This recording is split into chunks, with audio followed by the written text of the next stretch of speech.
हरिनाम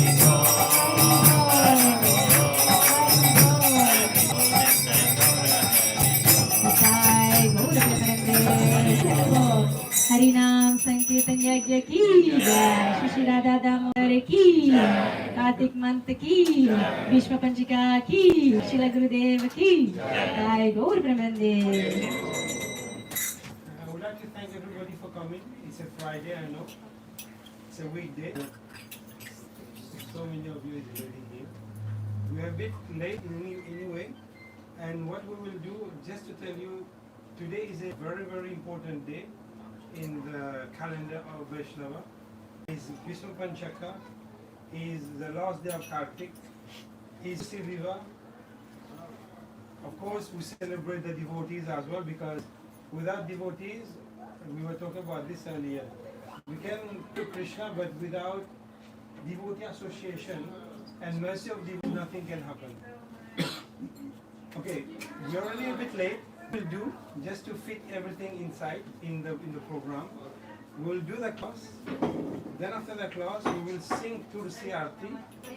And somebody will sing to say, but we will not put the water in the Tulsi. Then after that, maybe we can do one kirtan depending how long it goes. Then do Damodastakam. Then after Damodastakam, while you're offering your lamp, at the same time you can put some drop in Tulsi. Okay? Because today actually, without the mercy of Bhakti, maybe Prabhu will talk a bit about that.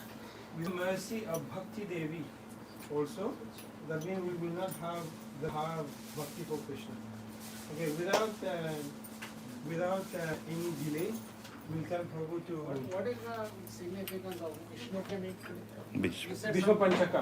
Vishnu Panchaka is, I think, some of you know, Bhishma Dev himself is one of the 12 Mahajans. And in the battle of Kurukshetra, he was a general on the Duryodhan side. I mean, he sided on the wrong Adharma part. But Prabhu, will you talk a bit about Vishnu Panchaka today? No? Yeah, a little bit. Okay, then I let Prabhu talk about it. So,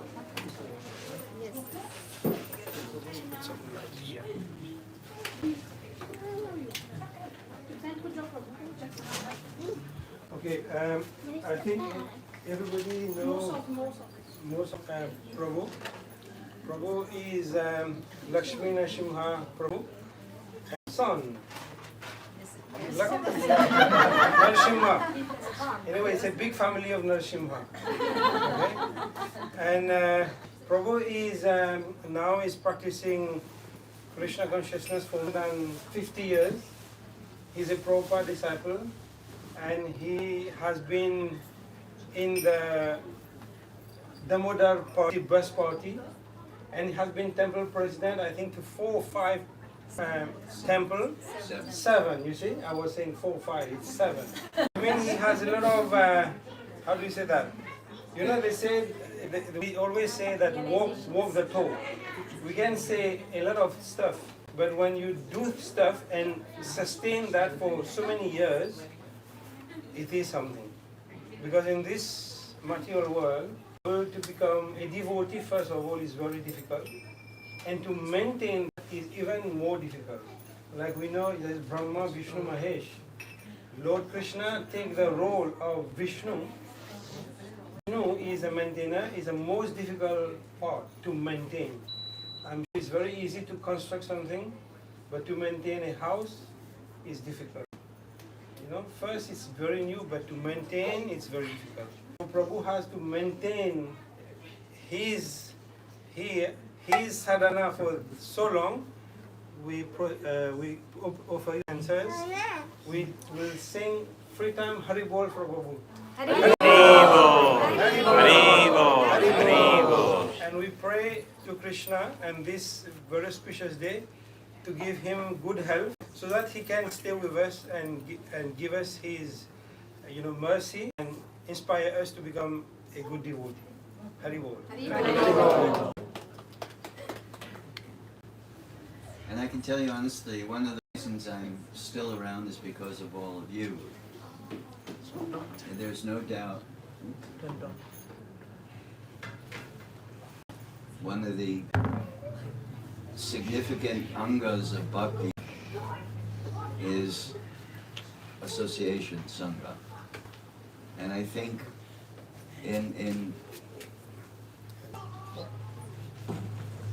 I don't reminisce much, but when I do, one of the things I reminisce about is the fortune of the association I've had in the course of all these years. The names are countless, and my gratitude is boundless, because having this kind of association is what keeps the fire of devotional service going. You know, when we're by ourselves, sometimes it becomes overwhelming. Rise early, chant rounds, read Srimad Bhagavatam, you know, all of the various angas of bhakti, chanting, sadhu sangha, shastra, tirtha, visiting the holy places, deity worship. It seems, as a solo venture, almost insurmountable, because it is. Vaishnava, as a devotee, we are not solo. That is one of the realizations we have to come to. That, number one, Krishna is always in our heart.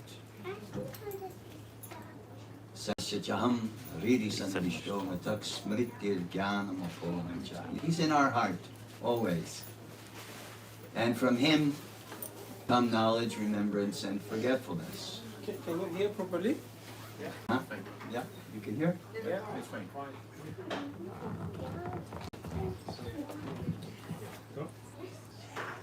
Okay. I need. So, this value, the worth to sustain oneself in bhakti, these things are very, very important. So when I reminisce, and I don't know what it's been, because Bhishma Panchak is a very auspicious time of Kartik. It's a very important time. Bhishma performed severe fasting in preparation for his departure, in preparation for his giving instructions to Yudhishthira, in preparation for him final meditation on Krishna. Became a bit meditative for me, because many things occurred. November 14th, 1977, His Divine Grace A.C. Bhaktivedanta Swami, my beloved Spirit Master, departed this planet. Something that was inconceivable to us at the time, because we're junior devotees. You have no idea what it meant. 1977, I was 27. I joined the Hare Krishna movement at the age of 21. And I had already served in the capacity of temple president in a few temples. Prabhupada recognized me for that service. So that was just a short time of being a devotee. Just 5 years, really. I joined in 1972. Prabhupada departed the planet in 77. So November 14th, 1977.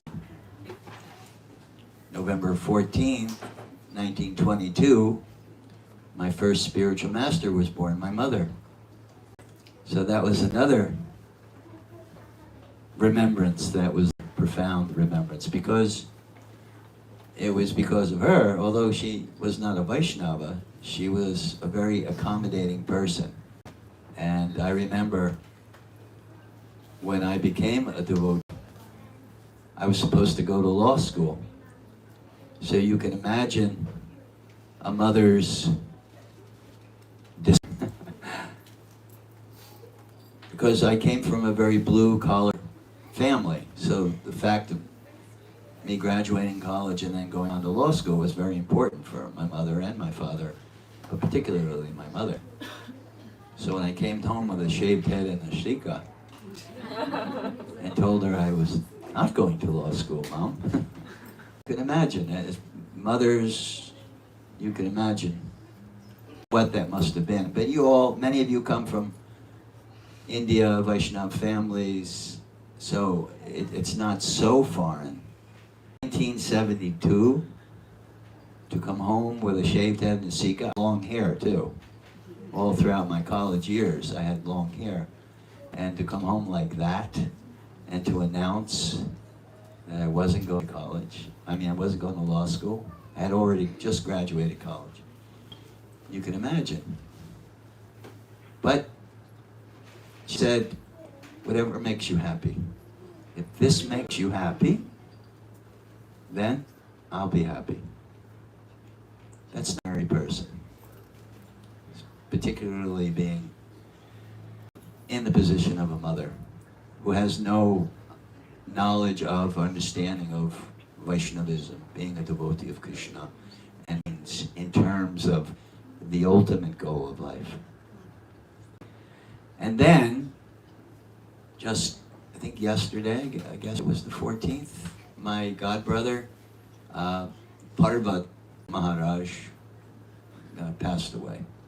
Many of you do not know who he is, and that is the beauty of Parvat Maharaj, because he was probably the most pukka, austere sannyasi in the history of ISKCON. I first met Maharaj, we were both on book distribution, 1973, somewhere out there, all over the place, somewhere there in the United States. We ran into each other, distributing books on a parking lot. And I said, we met for the first time, and I said, "Name Prabhu." "Oh, I am Loka Saranga." "What is your name?" "I'm Lakshmi Nishinga." And we spoke. And both disciples of Srila Prabhupada. And he told me a little bit of his story. His story was, he never could fit into, he was Western bodied. He could never fit into society. So at a very age, he left home and moved into a cave. First cave was outside of Los Angeles, and then eventually he went to the Himalayas. And he lived in a cave. And then, like all of us, without expectation, we meet A.C. Bhaktivedanta Swami Prabhupada, and our life changes radically, inconceivably, surprisingly, shockingly changed. So we were friends, and then after Prabhupada departed this planet, Maharaj, he was then Loka Saranga Swami, went to India, and he moved to Radhakund. And there he lived for about 45 years in Radhakund. Only eating fruits and milk. Eating 64 rounds a day. Never took any disciples. Never sought out a drop of fame or recognition. In fact, if you walked by him in Radhakund, you probably would not even know that this was a Prabhupada disciple. He was so humble and so dedicated. So, all this loss, and then you think of Bhishma Dev. I was reading the departure of Bhishma Dev, and it was just absolutely amazing. Because lying on a bed of arrows during the Battle of Kurukshetra, in his battle with Arjuna, and being pierced so many times, arrows went right through. When he fell back, his bed was a bed of arrows.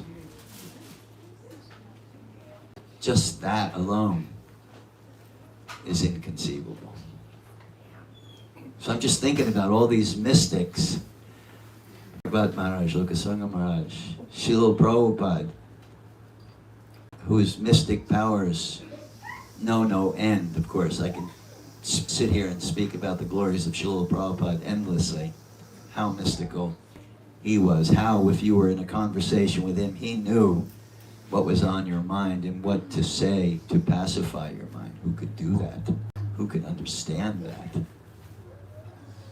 But Prabhupada did it again and again, and if you look at the memories,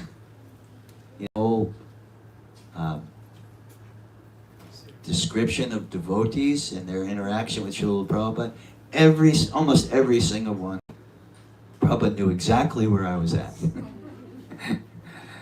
Where no one else could know. My temple president, my GBC, they couldn't know. But if I sat in a conversation with Srila Prabhupada, he knew. I was a brahmachari for 13 years. And I was in conversation with Prabhupada. It was a group of us, excuse me, on Radha Damodar. And Prabhupada was talking about the glories of brahmachari life in all the young men at that time with their chests puffed out. And Prabhupada said, brahmachari is so wonderful for spiritual life. He said, there's your bed, the floor. He said, here's your pillow, your arm. And he said, your chadar, that is your blanket. He said, very simple life, uncomplicated life. And when it is free from this complication, you can dedicate all of that energy to service of Krishna. We were all going, either muttering it or in our minds going, yes, yes, I'm in the best position. And feeling very... And then Prabhupada stopped and he said, but you be honest. With his finger, because he would do that. In order to punctuate a point, he would point his finger, but you must be honest. And then all of a sudden I saw everyone's kind of squirm and slouch a little bit. He said, if you cannot be honest brahmachari, you must become honest grihasta. He said, either way, you can serve Krishna nicely. And I remember how that just reverberated through my mind. Because I was a young man. I came from an Italian-American family. I was thinking about, am I never going to have children? I was thinking all these things. And Prabhupada said, you must be honest, brother. Oh, God. This is my mental environment with you. I didn't plan to do this, tell you the truth. I have a whole, which I always do, always make all these notes and then never speak on the notes. But I thought I'd share with you because it was just so profound. I was sitting by myself today and it was just such a profound recognition of loss, but how loss in our lives can be catalyst. It's not something that can depress us or prevent us from getting enthused to advance in Krishna consciousness. The first chapter of Bhagavad Gita is called Arjuna Vishada Yoga. That means Arjuna's despair was his yoga.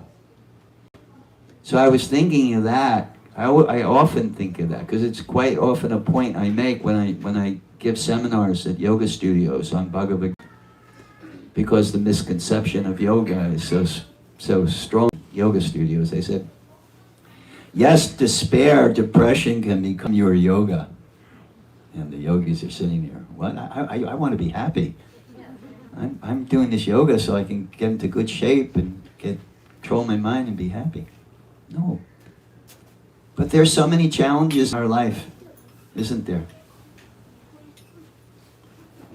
For us, loss, despair, so many catalysts. In fact, every single challenge in our life is to be seen as a catalyst for advancement in Krishna consciousness.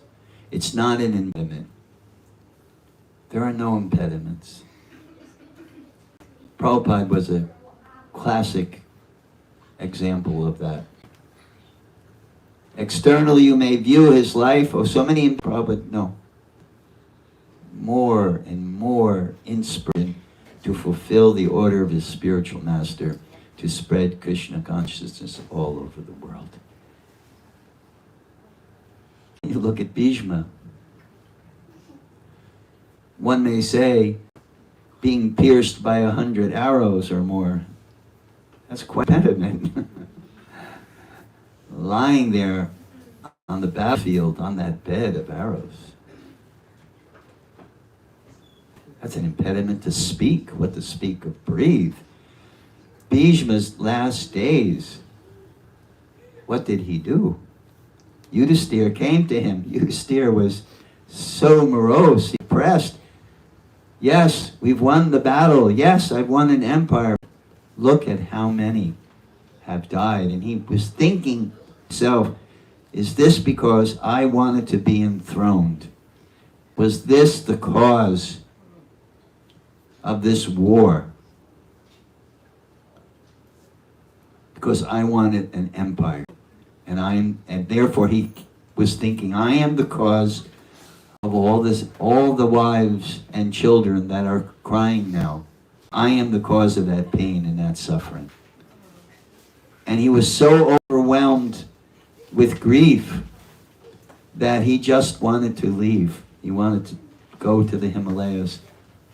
Same thing like when he had to kill Bhishma and Dronacharya and all the great Kuru warriors. He just wanted to leave and go to the Himalayas. Similarly, Yudhisthira wanted to do the same thing. And we feel like that, don't we? I know sometimes I feel like that. I think, oh my God, this is so hard.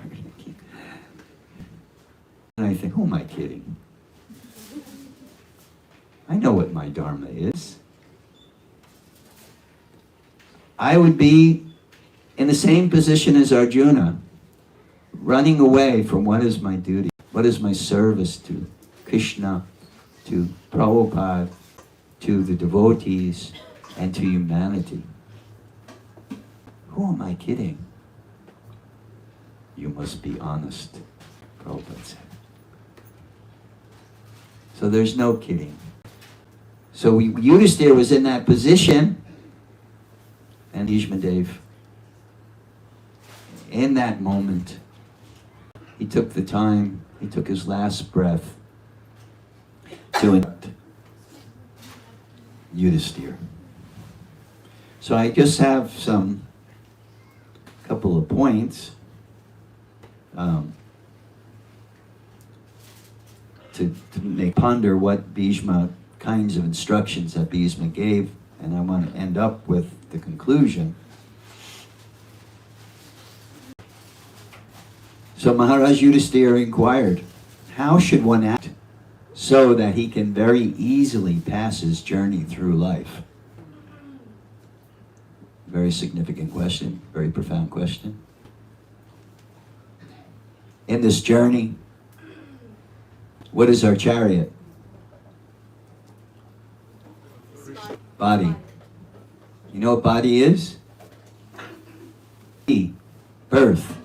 O, old age. D, disease. Y, Yamaraj. That is what body means. Old age, disease, and ultimately you meet Yamaraj. And if you have the good fortune to please Yamaraj, like this one young man, he performed austerities. He wanted to please Yamaraj because he wanted benediction, and the benediction that he wanted was, he wanted to be warned by Yamaraj of his death. So he performed austerities, Yamaraj appeared, the young man said, this is the blessing that I wanted, the benediction that I wanted. Yamaraj said, okay, so be it. Felt relieved. He's 30. He reaches 40. And you know, the old term, midterm crisis, right? You start getting teenage. So the man now, 30, starts worrying a little bit. He's looking, no Yamaraj. Next decade goes by, 50 years old. Then you're realizing you're getting old, right? Wrinkles are there. Some. Choo-choo. But not meant. 50 goes to 60. And, you know, the joints start getting a little stiff. Right? But each turn of the deck is looking for Yamaraj. Is Yamaraj coming? Is he going to warn me? No. 60 goes through his 60s. He reaches 70 years old. Turns 70, no Yamaraj. This is so wonderful. Turns 75, Yamaraj comes. Wait a minute. You were supposed to warn me, he tells Yamaraj. Yamaraj looks at him. He said, I've been warning you all these years. At 40, I gave you gray hair, temples. At 50, I gave you poor eye, your eyesight got bad and you got wrinkles. At 60, your hair turned gray. At 70, all of your joints. Every decade I gave you warnings. And that's our life.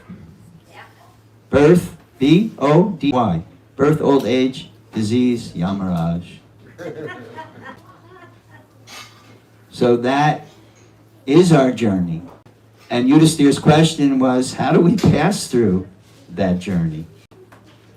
So,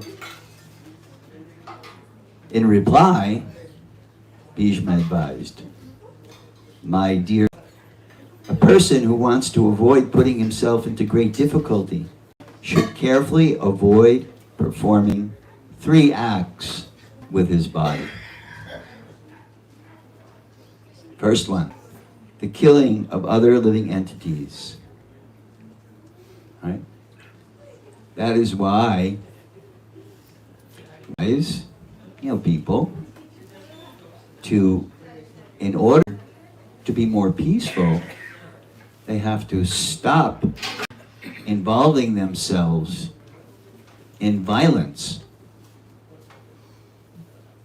Not just violence to other people, but violence to other living entities. Chaitanya Mahaprabhu, he gave us the Shikshastakam prayers, and what does he say? Trinada peace, Taroda peace, Ahishna, Amanida, Manidena, Kirtnaya, Sada, Hari. So you want to perform Harinam, you want to chant all the time? Here's the secret. Humility, humbler than a blade of grass, more tolerant than a tree. No desire for self-esteem and respect to others. Respect to others, right? And that means all living entities. We show respect to all living. In such a state of mind, one can chant incessantly. See, because it's all about a state of mind. It's not whether things are going to happen to us. Challenges, we're going to meet challenges. It's not a question of that. It's a question of how we respond to those challenges. And where does the response take place? It takes place in our mind. When we respond with anxiety or hate or any of the negative reactions that one can say justifiably, this is a justifiable reaction. Oh, it will not help us. So this attitude, the attitude as Vaishnavas that we have to cultivate is gratitude. We must be convinced that Krishna does not things to me, he does things for me, always, whether we understand it or not. When we come to grips with that simple fact that Krishna does not do things to me, he does things for me, so that we may understand, as Yudhisthira is asking here, how should one act so that he can very easily pass his journey through life. Right? And cultivating, and Chaitanya Mahaprabhu, cultivate this state of mind and you can chant constantly. Humility, tolerance, respect for all entities, and no desire for fame, adoration, and distinction. It's another, when you think of that, it's another frame of mind which is detrimental to our fame, adoration, and distinction. So that's, Chaitanya Mahaprabhu gave us that clue. And the more we cultivate, what does cultivate mean? It means that you do something consciously. You have a strategy. That is why Patanjali, Krishna, anywhere that you look where serious yoga is to be practiced, you must cultivate a sadhana. So things here, the first things that Bhishma says is being kind to all living entities. Second thing is stealing. Should not steal.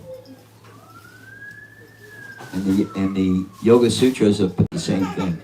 You have to cultivate in the yamas an attitude of nonviolence, an attitude of truthfulness, an attitude of asteya, non-stealing, no stealing. What this is, it's giving us insight into cultivating a set mind. And the beauty of bhakti is the performance of bhakti through its purificatory power, potency. These things automatically come. Bhaktivinoda Thakur, in his Tattvam Sutrams, he is asked the question that, do I have to cultivate, should a Vaishnav cultivate kindness, humility, etc.? And Bhaktivinoda Thakur says, those things automatically manifest in the heart of someone who is practicing sincerely bhakti.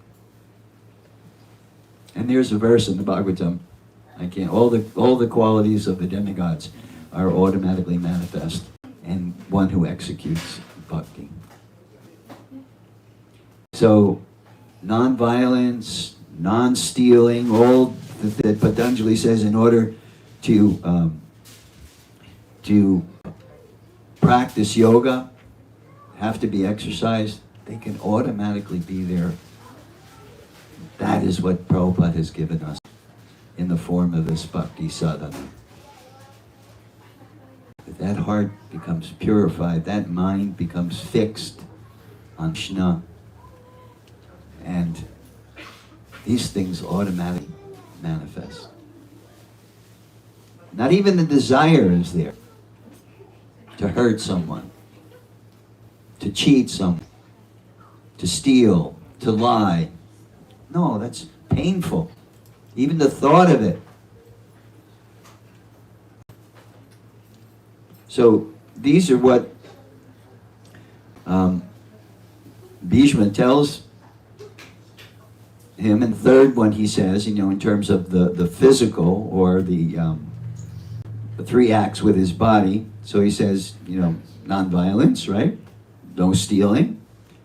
And do not look at wife. And that means you become monogamous.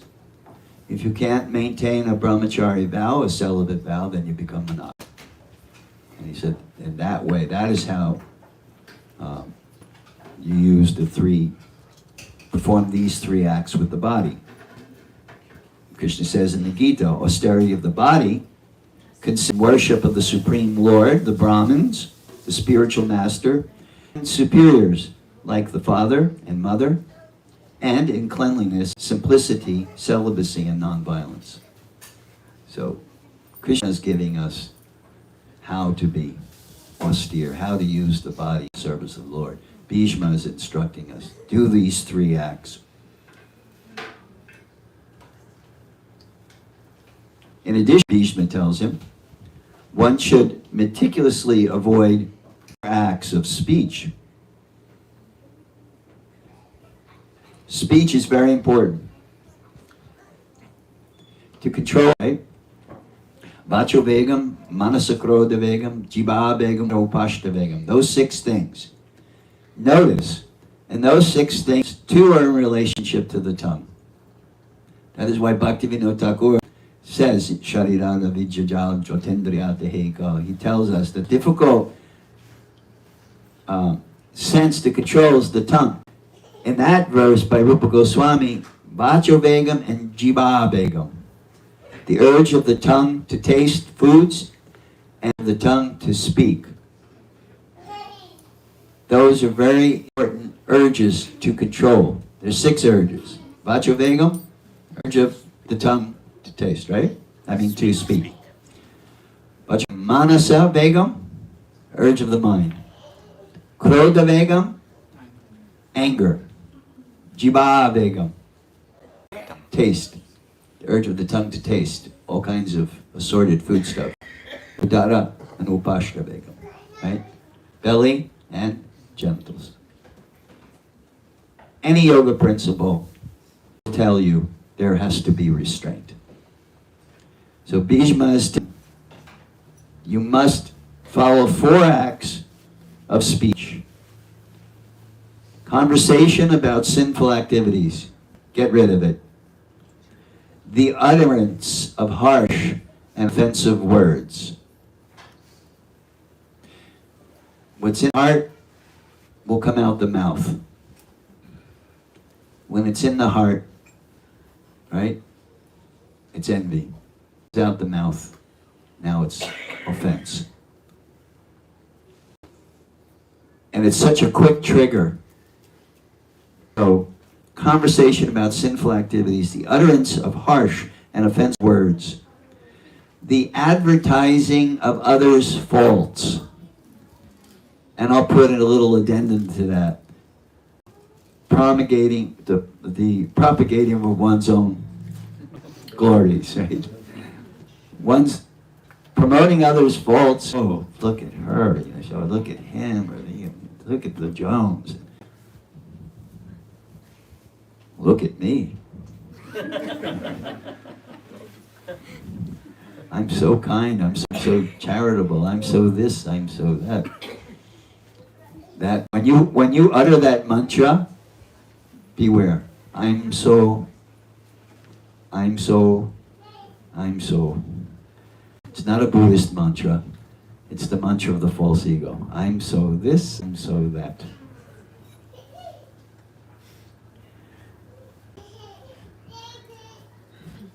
And then lies. That's 4th thing for speech. So 3 acts of the body, 4 acts of speech. Rupa Goswami supports this when he says, eating too much or collecting more than necessary, endeavors that are opposed to bhakti, useless, mundane talks. I like this one, useless, mundane talks. Excuse me. Because Bhakti elaborates on this particular point called prajalpa in his Bhakti Lok. And he talks about useless, mundane talks. And he says, in prajalpa,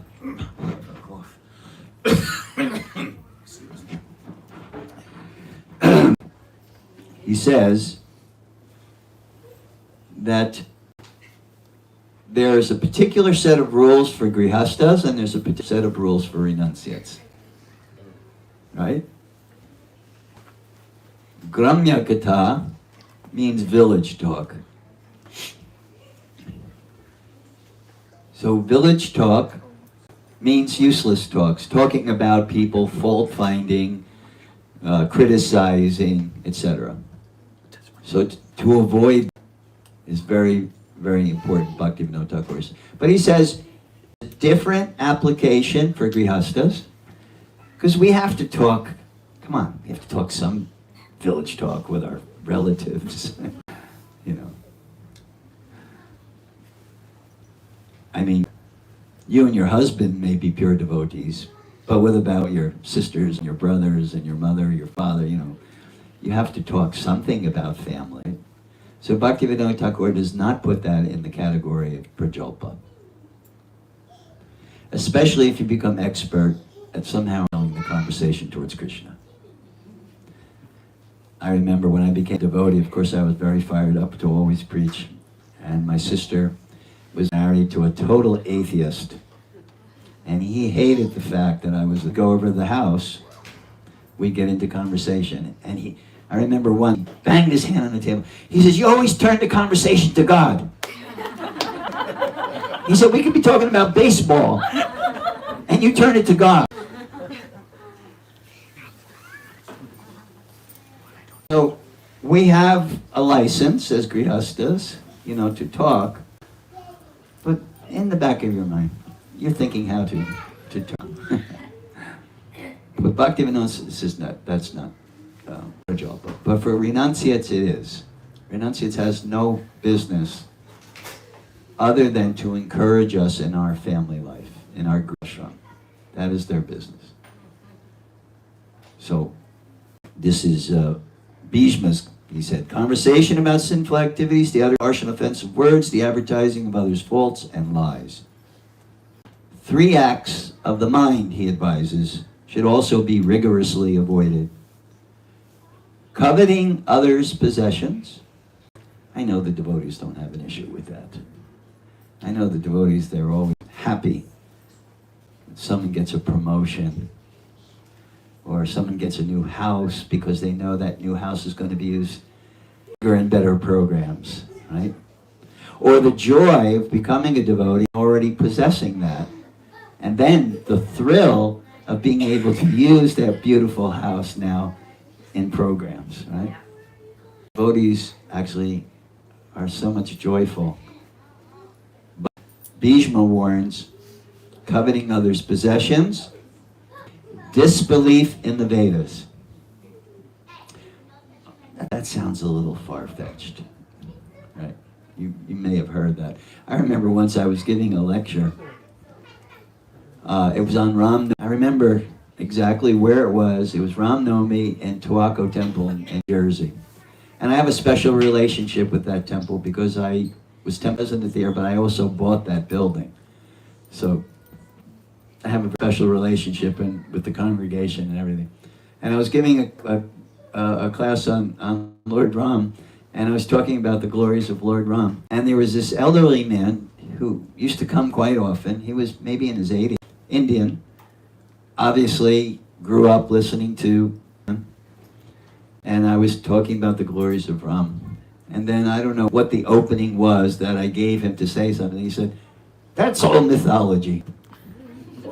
And I was like, I didn't know what to say. It's like my jaw dropped right in front of everybody. That's all mythology. Who believes in Ram? That's just myth. So disbelief in Vedas. In Das Moras, Bhaktivinoda Thakur, the first thing he says is you have to have absolute faith in the Vedas. Prabhupada tells us we have to accept authority, right? Authority for the devotee is the Vedas and those who propound the Vedas. Otherwise, what authority are you going to take? The New York Times? CNN? Fox News? And all of those theories that come and go? I know, I'm 75, I'll be 75. I know in my course of life, studying science and watching the changes in scientific theory and an opinion. But yet, a scientist says something, and you accept. A politician says something, and you accept. Not you, I'm just using that. You, universal, you, general, will accept. They're eating the cats and dogs. And millions of people accept. Come on. So everything is subject to authority. It's a matter of when you practice bhakti and when you embrace the Vedic paradigm, the Vedic vision of life in the world, then it puts all other so-called authorities into proper perspective. We can see the perspective of Tamagun. We can see the perspective of Ragun. We can see the perspective of Sattvagun. We can see that based on Krishna. He gives us such a wonderful insight into the gunas in the Bhagavad Gita, 14th chapter, 18th chapter, different places. Such a wonderful, wonderful perspective. So here Bhishma is telling him, disbelief in the Vedas. So what do we say? Coveting others' possessions, disbelief in the Vedas, thoughts of injuring others.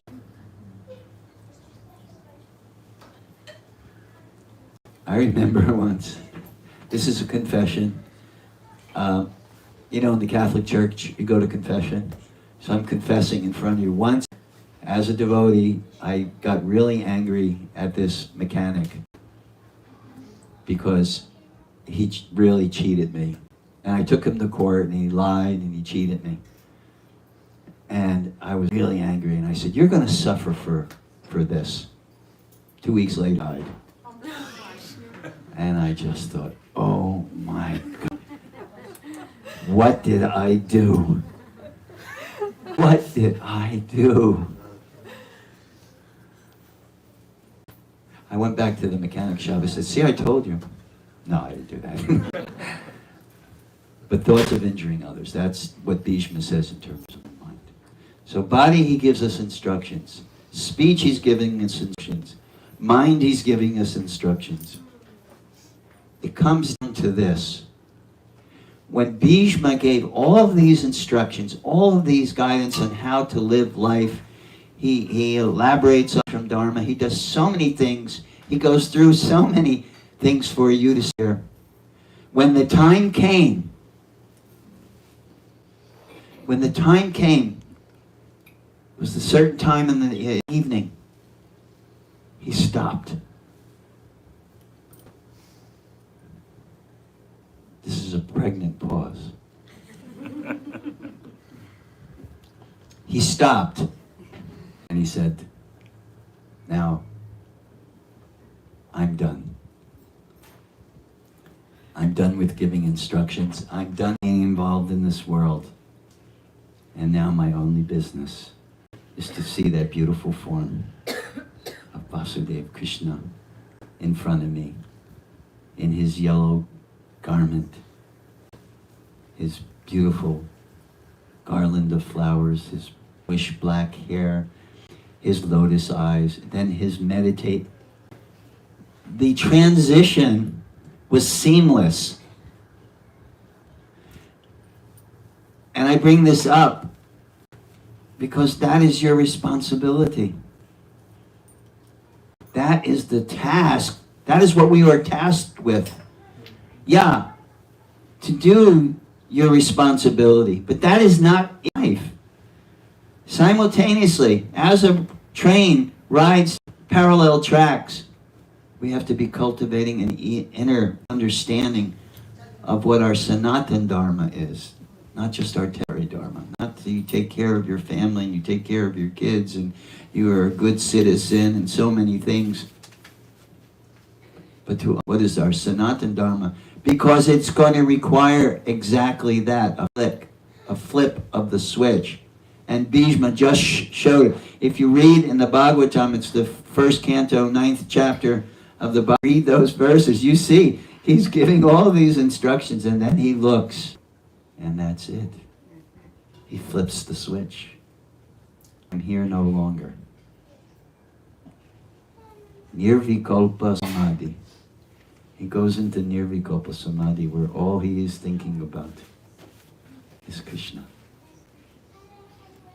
Krishna Krishna Mahabahu Tvam Natam Gokulam Prabhu Atan Arhasi Devasa Kupitad Bhakta Vatsalaha. That you are my protector.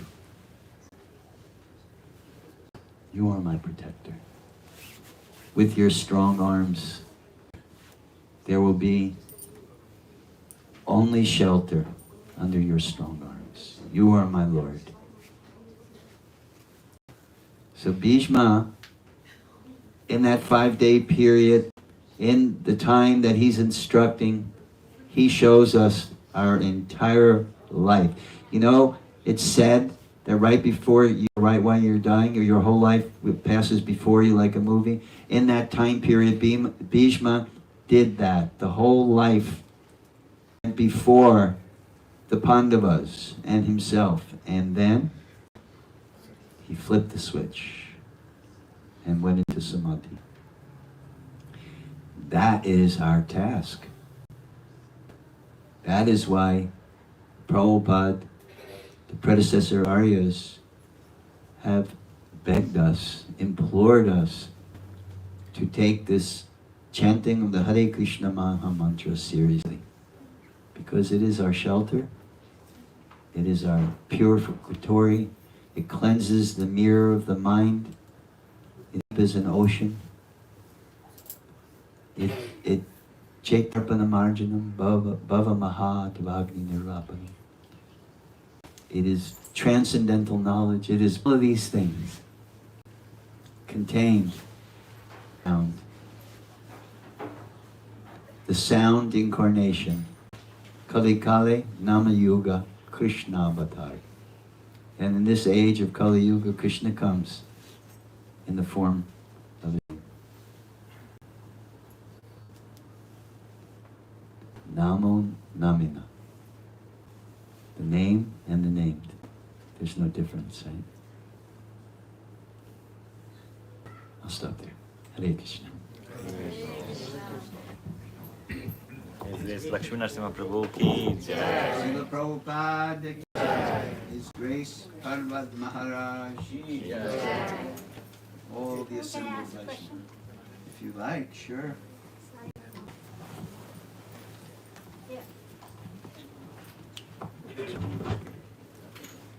Hare Krishna Prabhuji, thank you so much for the wonderful session. It was very enlightening. And so Prabhuji, this in this Kali Yuga, so we have to do many activities simultaneously, and like our day is planned. After this I have to do this. After this I have to do this. So much is planning is done. So remember, even though we are doing for like some of the things like direct, may not be directly, but indirectly we are doing them for Krishna as a part of duty. But like if something happens, like how to remember Krishna. So like how Krishna is, like Krishna would recognize that as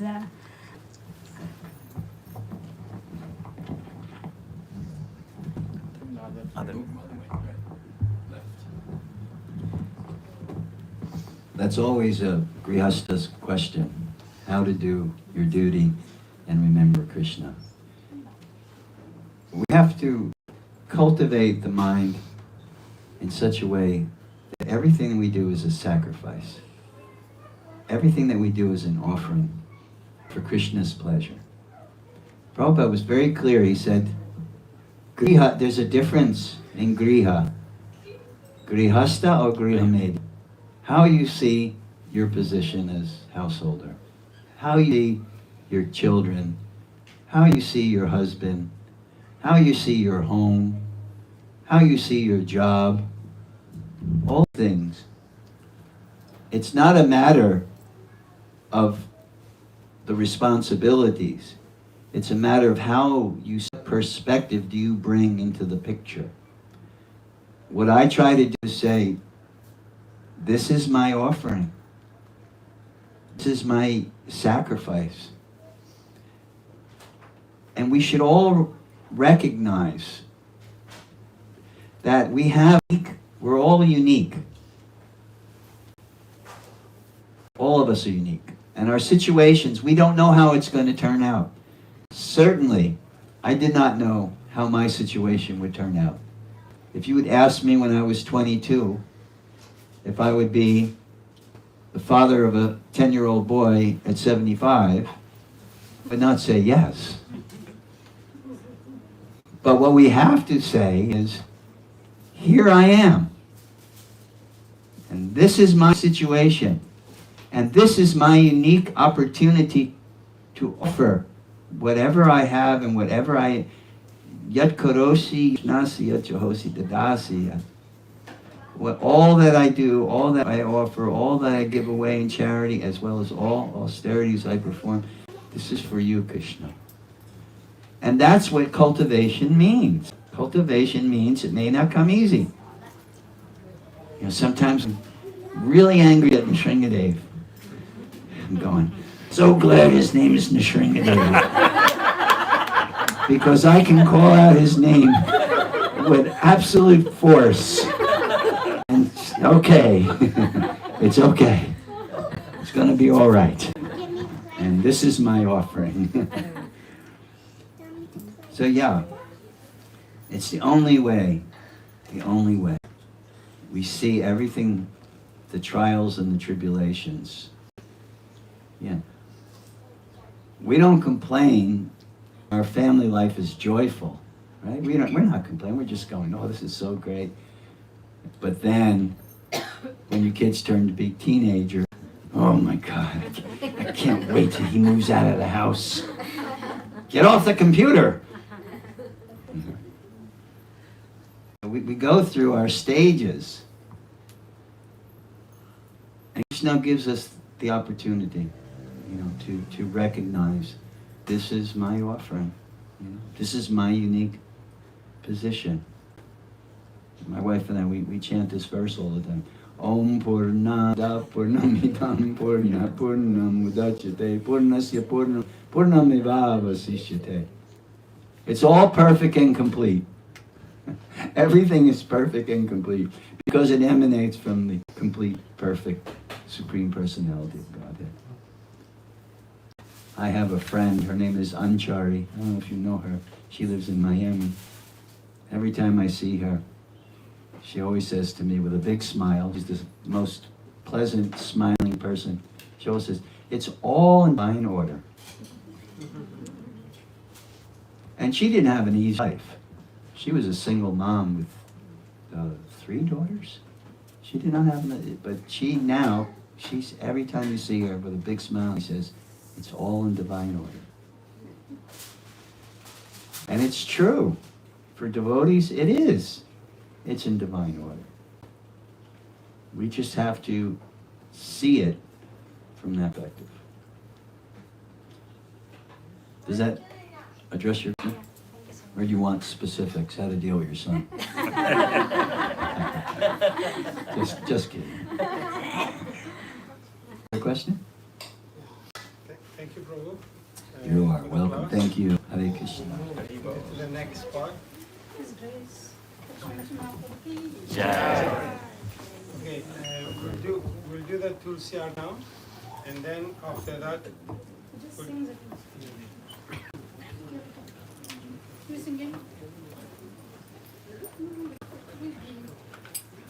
Prasanna Chittamadaji, do you want to do the Aarti? Oh, you want me to? Yes. Yes, do that. Okay, I've shared on the link the song.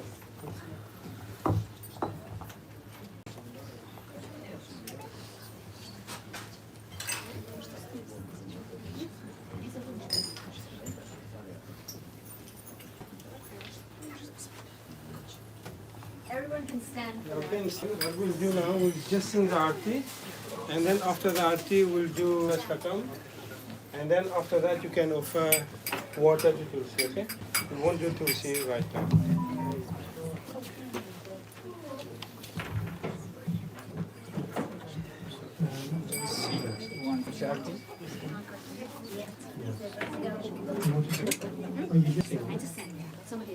Who wants to sing for Shakti instead of me?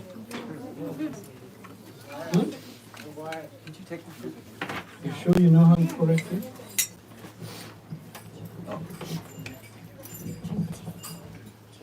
Yeah, it's good.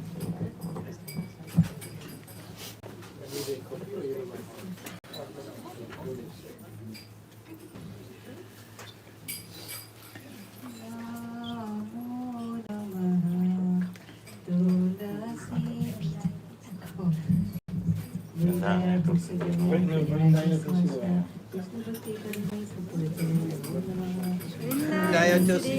प्रिया केशवस्य च विष्णुभक्ति परिदेवी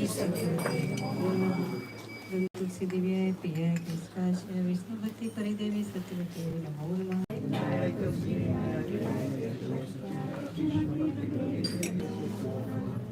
वृंदाय तुलसी दिव्याय प्रियाय केशवाय विष्णु भक्ति परिदेवी सत्यवती नमो नमः।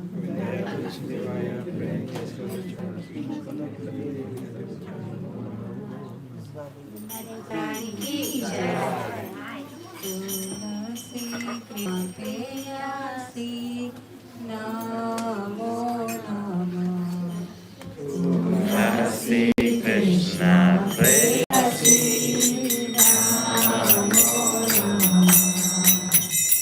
राधा कृष्ण सेवा पाओ तेरा विलासी।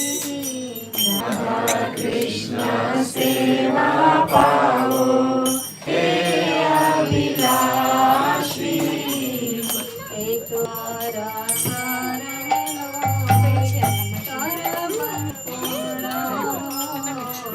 ये तुम्हारा शरण होय, तारा पंचपूर्ण होय। पदाधिकारो तारे, वृंदावनवासी। कृपा कोरी करो तारे,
वृंदाय तुलसी देव्याय प्रियाय केशवाय देवी सत्यवते नमो नमः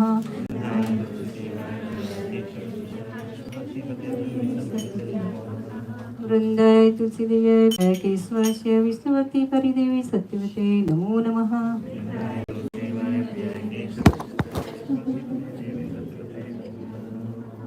वृंदाय तुलसी देव्याय प्रियाय केशवाय तुलसी महारानी की जय।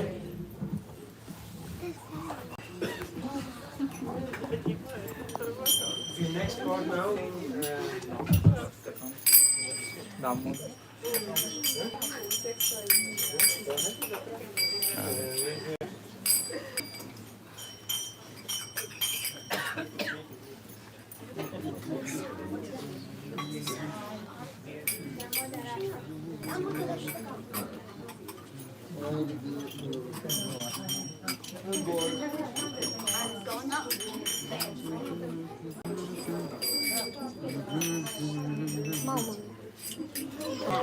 Even though I was with mommy, most of the time I was with Okay, what we'll do now, we'll put it in line, one by one come. You can stand up so that we can go on this side. You want to do that thing? Take. Yeah, Isha. Okay. Okay, one by one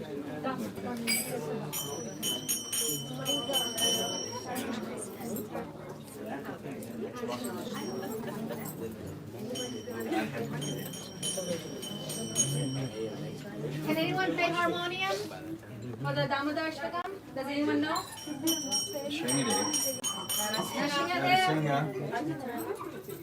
Somebody find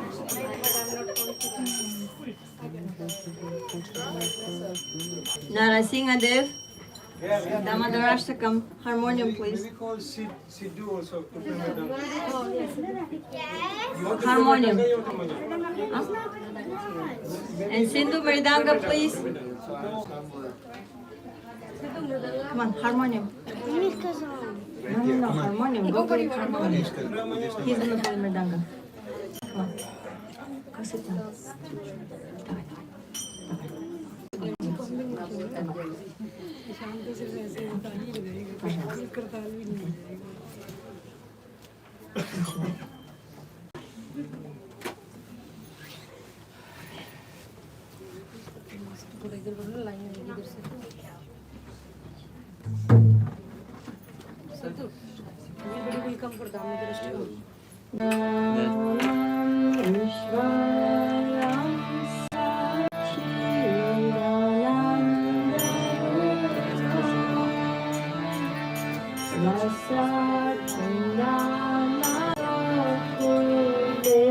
Brajamana